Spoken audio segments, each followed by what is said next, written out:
I'm Ryan from ExtremeTerrain.com, and in this video we're going to talk all about the exterior of the brand new 2018 JL that's behind me. Jeep completely redid pretty much every nut and bolt, every surface, and every piece of trim on the brand new 2018 JL, and this video is going to focus on all of the exterior changes and exactly what you're going to get if you purchase a brand new 2018 JL. Make sure you subscribe to our YouTube channel, that way you can check out the other videos that are focused on the interior, the JL versus the JK, and of course our overall compare video as well. But for now, let's jump into the exterior. So as I mentioned, Jeep really touched every different surface on this Jeep inside and out, and anytime a vehicle is as drastically different from one generation to the next, there are going to be things that people love and things that people hate. So I really want to go over every little bit of the exterior of this Jeep. In order to do that, we're going to start at the rear. Some of the very big changes happen up front, but because they touched everything, even back here, there are some things that I want to talk about. So starting in the back of the Jeep, we'll start from the top to the bottom, and this Jeep has the three-piece hardtop on it. So this is going to be most like the top that you would have found on the JK. There have been some changes, some redesigns. It has this drip rail coming all the way to the back. It has a little bit of a spoiler, and that's to create a little bit less of a low pressure area behind the Jeep, improving miles per gallon. The wiper has been moved to the bottom here, so it hides it a little bit more behind the spare tire, giving a little bit of a cleaner look to the back of the Jeep. So overall, redesigned, but still a pretty simple setup with having the Freedom panels in the front, and then your third piece being this much larger section that's all one piece. Now there are some new top options from Jeep, and those are going to be either the power soft top, which looks like a hard top from the outside, but has a power section in the center and also has removable side windows, and then a redesigned soft top. So that soft top's going to be a lot easier to take up and to take down again, and we'll have some videos that are specifically about those additional tops, so make sure you check those out, especially if you're interested in possibly purchasing a new JL. That'll definitely help you out with making the decision of which top you want to go with. Now, if we move down from the top a little bit, something else that you're going to notice right off the bat are these redesigned taillights. Now, this is a Sahara with the LED lighting group, so this is going to have the LED taillights. And this is something that's drastically different from the JK and is probably going to be one of those polarizing things that people either really like or really don't like. Now, in some of the leaked photos and some of the camo photos that we saw a while back about the JL, they had a more Renegade style X taillight. I like this one, the one that Jeep actually settled on, a lot better. It has almost a fiber optic looking lit up ring around the outside. That's going to be your running light. Then you have these two sections here that light up for your turn signal and also for your brake. And then in the center you have a very bright LED reverse light, again with the LED lighting group. It is going to be something that drastically changes up the look of the Jeep. It's still going to be nice and bright. You're going to get that crisp, clean LED if you get the LED lighting group. And overall, while it does look very different from the JK, I still really like the look of these new lights. Now, what you'll notice is missing from this area right here is the license plate. That's going to be down here on the rear bumper of the Jeep. Initially, I was thinking maybe they moved the license plate because a lot of people would catch that plate on different things on-road or off-road and break that bracket off. Now, I don't think that's the case because this new taillight sticks out further than even the license plate bracket would. So if they were trying to get rid of things to snag, they definitely didn't accomplish that by having this taillight stick out so far. The whole bumper has been completely redesigned, of course, the license plate that we just mentioned. It also has a couple of reflectors here in the lower section of the bumper. That's something that's going to add some style, it's going to add some safety. Maybe the aftermarket can actually do something with that, swapping those reflectors out for an actual auxiliary reverse light maybe, or making them additional turn signals and brake lights. We'll see if somebody tackles that or if they just stay as reflectors. And then you have your outside mounted spare tire. It wouldn't be a Jeep if they tried to tuck this under the Jeep. It's going to be right here on the tailgate where we're used to seeing it. Now, the mounting bracket is a little bit different. This is a plastic material. On the JKs in some of the years past, it was metal. Still not designed to hold a ton of weight or a very large aftermarket spare, but it was metal. Here it's going to be plastic, so I have to imagine if you're going up to a bigger tire, you are going to definitely want a tub-mounted or a bumper-mounted tire carrier on your JL. Down here, there's a little bit of a dip so that the bumper clears the spare tire, but there's not too much additional room there, so even if you went up to a big 30, a 31-inch tire, probably not going to have enough room to run that on this carrier. The third brake light has also been redesigned a little bit. It almost looks like it should be adjustable or more easily removable, but it's not. It's just the way they redesigned it. It tucks very nicely here behind this spare tire. I think it looks pretty good. It's a third brake light, not a ton to say about it. Something that I definitely do want to mention to you is this reverse camera here. So if you have one of the Jeeps that has the bigger screen in the center with the reverse camera, that camera is going to be mounted right here in the center of your spare tire. And it has a little bit of a cover that goes over top of it that's going to help make things look a little bit more finished and also help to protect that camera a little bit. Now, some of the other manufacturers out there have found a way to really tuck the camera away, really hide it so that it's not a focal point of the vehicle. This one, it sticks out a good bit. It's big, it's a little chunky. It kind of sticks with that utilitarian look of the Jeep, but it also sticks out a little bit more than it needs to, in my opinion. I think Jeep probably could have hit it maybe up in this area a little bit better. However, the nice thing about it being as prominent as it is the fact that it sits up nice and high and it sits out as the furthest out point on the Jeep. So it's going to give you a very nice viewing angle. So that's one benefit to the camera being the way that it is. A couple other things that have changed. You have the tailgate hinges are going to be painted and exposed now. On the JK, they kind of half painted them and then covered them up with a piece of plastic. So these are going to be a little bit nicer finished. So that is going to be another change that you'll see when you look at the back of the Jeep. So as I started out saying in the video here, they really did touch every little piece of this Jeep. You can see that the back is going to be completely different. And as we work our way to the front, you're going to see some even bigger changes. So let's step around to the side. So starting on the side of the Jeep here from the back to the front, one thing that you'll notice is that Jeep kept the exposed gas cap, and that's something that I like. I know a lot of you guys are going to get an aftermarket cover to put over top of the gas cap to finish off the look of the Jeep, make it look a little bit more custom, but I like the fact that from the factory, this is still exposed. It gives it a little bit more of that rough, that utility look, and lets you know that this thing is still a Jeep. So as you can see, with it being a Sahara, this does have the body painted fender flares, and these flares are going to be a little bit of a different design from the JK and some of the years past. This is essentially a two-piece flare, so you still have a black plastic here and then the body color up top. Speaking of body colors, this Jeep is going to be available in a couple of different exterior colors than what you're used to, as well as some of your old favorites. So the colors that you've seen in the past are going to be black, bright white, firecracker red, billet silver metallic, and granite crystal metallic. And a couple of the new ones are going to be pumpkin, mojito, sting gray, ocean blue metallic, and it's also been rumored on the forums that there'll be another orange color called nacho. However, that's not available right now on the website.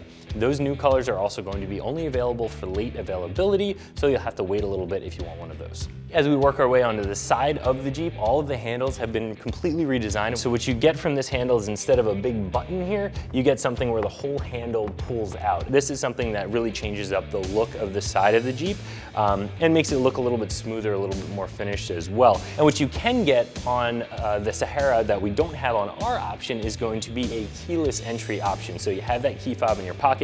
As long as you're close to the door, there's going to be a button on the outside that'll lock, and if you touch on the inside, it'll unlock, so you can leave that key in your pocket all the time. You can see already starting back here, you have this body line, and we'll talk a little bit more about that as we move up to the front of the Jeep as well. And that goes all the way from the A-pillar to the back of the Jeep. It really breaks up these otherwise completely flat surfaces, these completely flat doors that we had on the JK. Again, adds a little bit of flair, but you still know this is a Jeep. This is actually very reminiscent of the TJ, has a very similar body line through the doors. Being a TJ owner, I picked up on that as well as a lot of other people on the forums did. And again, it's one of those styling cues that is subtle enough, it adds something, but doesn't completely make this thing not a Jeep anymore. It's still very, very much a Jeep, and that's what I like. Here on the hinges, you can see that they're more or less the same style that we saw before, but sticking with the theme of details and Jeep really thinking through a lot of things. It says T50 right here with an arrow. That's of course indicating the size of the nut that holds the door on. For those of you that want to be able to pop your doors off, you know you need your T50 that comes in your Jeep toolkit to get the doors off. Of course, they are still removable. That was something that was rumored very early in the talk of the JL, that these would not be removable. It wouldn't be a Jeep if you couldn't take the doors off, so Jeep stuck with that. In fact, in order to get some more efficiency out of the Jeep and to make it a little easier to remove those doors, they made them aluminum, so they're going to be lighter weight and a lot easier to move around than some of the doors of the past. They also made some other panels on the Jeep aluminum, the hood and the front fenders as well, all with the theme of keeping things light and getting a little bit more MPG out of this Jeep. Down here you can see a running board. That's going to be a standard feature on the Sahara. If you step up to the Rubicon model, you're going to be getting a rock slider. And if you step down to a Sport S, you can still get the running boards, but they're going to be a factory option that you'll have to add and spend a little bit more money to get. The mirrors, they look fairly similar to the mirrors of the JK. They are redesigned, but nothing really remarkable here. These ones on the Sahara are of course power and of course heated as well, so you get some nice features there. And from the inside of the door, you can remove them still very easily with just a couple of Torx bolts. So speaking of the inside of the door, I'll show you how that hinge was actually redesigned. So here's how you would go ahead and just pull to open. And this is gonna be a little bit more like a car. On some of the older generations, they just had this vinyl stay that would keep the door from completely swinging open and crashing into the front fender, giving you that dimple on your cowl. Here it actually has an additional stop. So this is the door completely open and it stays that way. You can also go to a 50% position, just like a regular door. And if you go just past 50 and let the door go, it completely closes on its own. So a little bit more car-like, a little bit more modern convenience, and one more step to do when you're removing the doors, but in your everyday on-road driving, I think a lot of you are going to enjoy that feature and that upgrade. So as we move forward of the door, you get into the fender, and this is something that, again, from those first leaked pictures, if you remember from our news pieces, this is a piece that we weren't sure exactly if it was gonna make it into the production model, if it was only gonna be on the Rubicon. This is the Fender Vent, and this is going to be standard on all new JL. So this is what's really gonna set things apart. If you're rolling down the road, you're not sure what gen you're looking at, you can check this out. And this is a huge design feature when you're looking at the Jeep from the side here. And this isn't just for design, this is also going to be functional. This is going to let some hot air out from underneath the engine of the Jeep. So that engine bay used to get pretty hot, you had some heat soak. This is going to help to vent some of that air out. Another thing to note, down on the side of the Jeep here, you have a very prominent Jeep badge, and that's because there's no Jeep badge on the front grille of the JL. You certainly don't need it. Once we get around to the grille, you'll know what I'm talking about. This is so clearly a Jeep coming from miles away that you don't need that, but they had to put some badging somewhere, so they went ahead and put it down here on the fender. Something else I want to mention while we're on the side of the Jeep is the windshield. So this has been raked back an additional about 6 degrees over the JK, and that's all about efficiency. So having it laid back, it's a little bit more aerodynamic. You're gonna get a few additional MPGs from that. However, it's still been designed so that you can completely fold it down very, very easily. There are actually 4 bolts on the inside across the top of the windshield frame. Once you remove that, the whole thing just flips down. Of course, you have to get the wipers out of the way, but that flips down the windshield very, very simply. And you're left with a structural frame there that's still holding your visors and is holding your rear view mirror in place. So it's still going to be pretty functional for you, and it does keep a little bit of that Jeep heritage, being able to fold the windshield. A couple of these screws here are going to be to hold this cover on, but also really there so that you can add some accessories onto the Jeep. There aren't going to be another 16 bolts, 8 per side up here on this hinge area for A-pillar light mounts or 50-inch light bar mounts. So you're gonna have these screws here and these screws here. That's going to give you your accessory mount for any sort of A-pillar lights. Moving a little bit more forward here into the hood, you have a couple of hood bumps here, and these are going to be redesigned. They're still going to be functional for when you flip that windshield down, but it cleans up the look of the hood a little bit, especially being that they integrated the washers right into those new bumpers. So instead of having individual bumpers, footman loop, and sprayers, everything is going to be all one there. Again, just cleaning up that look a little bit. As we get to this fender here, I want to mention that with the Sahara, this is how everything looks. If you went with a Rubicon, these fenders actually sit a little bit higher. The Rubicon is going to ship with a set of 33-inch tires on it, and if you want to go bigger, especially if you want to disconnect those sway bars and you want to start doing some more articulating off-road, you're going to have a little bit more room in this fender well by having the fender up a little bit higher. Again, this is the Sahara, so this is how it's going to sit on the Sahara, the Sport, and the Sport S models. Coming around to the front, we can really see a couple of the other big design changes and big design features features of this Jeep. Firstly, right here in the fender flare, and you're going to have a daytime running light here and also a marker light on the corner. This has that LED lighting group that I've talked about a couple times now, so these are going to be LED instead of an incandescent bulb, but either way, you still are going to get this, and you're going to get this on every single model. This isn't something that's just on the Sahara, this is going to be on everything. And that's another thing that completely sets this apart from gens in the past, really changes up the look of the Jeep. The LED headlights that are included in this lighting group are very bright, they're very well focused, they're a well thought out light. The JK headlights left a lot to be desired, and a lot of people were changing them out for an LED projector headlight. Jeep heard that, and even in the later year JKs, they started offering these as an option. So they're going to be an option for you here on the Sahara. And take a look down to the bumper. This has also been redesigned. You have a couple of silver accents that are going to be on the Sahara that aren't going to be on some of the lower trim packages, but the bumper itself is going to be more or less the same aside from those accents. You have the LED fog lights in this. Of course, if you don't have the LED package, those are going to go back to incandescent. And otherwise, the bumper has been redesigned, but as you can see, this is still a plastic bumper. If we step up to the Rubicon, we have the option to get a winch-ready steel bumper on the Jeep right out of the factory. So a couple of different options that weren't offered in the past. One other area that I do want to point out is right here between the fender flare and the bumper. On the Sahara and the Rubicon, this is how the Jeep sits. If you go down to a Sport or a Sport S, there's a piece of plastic here that almost gives you more of that European bumper look that we saw on the JK, where it fills in that space. Here, that's going to be completely open, and even on the Sport and the Sport S, you could remove that piece if you chose to, giving it a little bit more of this appearance. One other thing that I want to mention while we're up here on the front of the Jeep is going to be these hood catches, the hood tie downs, and these have been completely redesigned. They not only look a little bit nicer, but they function very, very well. So it's very easy to open this up and to pop it off. You don't have the rubber piece in the center like you did in generations of the past that can get stretched out, that can get dry rotted, that can eventually break, and all of those things will also give you some hood flutter. Those guys with the JKs will know about the hood spring delete that a lot of you were doing to keep that hood from bouncing around on you. This is going to eliminate all of that, and it's something that I really like as both a design feature and a functional feature of the new JL. The grille in general here is going to be different. Of course, that's something that you'll notice right off the bat.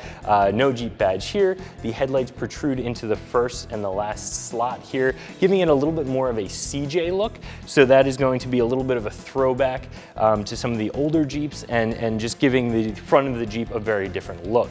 This is also going to be a two-plane grille. So instead of a really straight up and down flat grille that we got on generations of the past, this comes up and then here has a little bit of a bend to it. So that again is for style, and it's also for MPGs, it's also for efficiency. A lot of the redesigns that we saw on the exterior of the Jeep here were really twofold. Jeep was trying to get more efficiency out of this Jeep, some more MPGs out of it, but also change it up enough to make it a new generation and something a little bit more modern, but still keep the soul of a Jeep. And I know a lot of you guys, you're not gonna like this right off the bat. It always takes a little while to get warmed up to a new generation, but having had some time with this Jeep, having spent some time looking at it, going through it, taking it apart, putting it back together, and of course driving it, I can tell you that this is still absolutely 100% a Jeep Wrangler. It's just a new and improved one. So if you're still on the fence between a JK and a JL, I would definitely recommend going with the JL. I think there have been a lot of very nice improvements made to this Wrangler. So that's gonna do it for this video all about the exterior of the JL. Make sure you comment below to let us know what you like, what you don't like, and if you plan on picking one up for yourself. Also, make sure you subscribe to our YouTube channel. That way you can get updates on all of the newest JL review videos as they come out.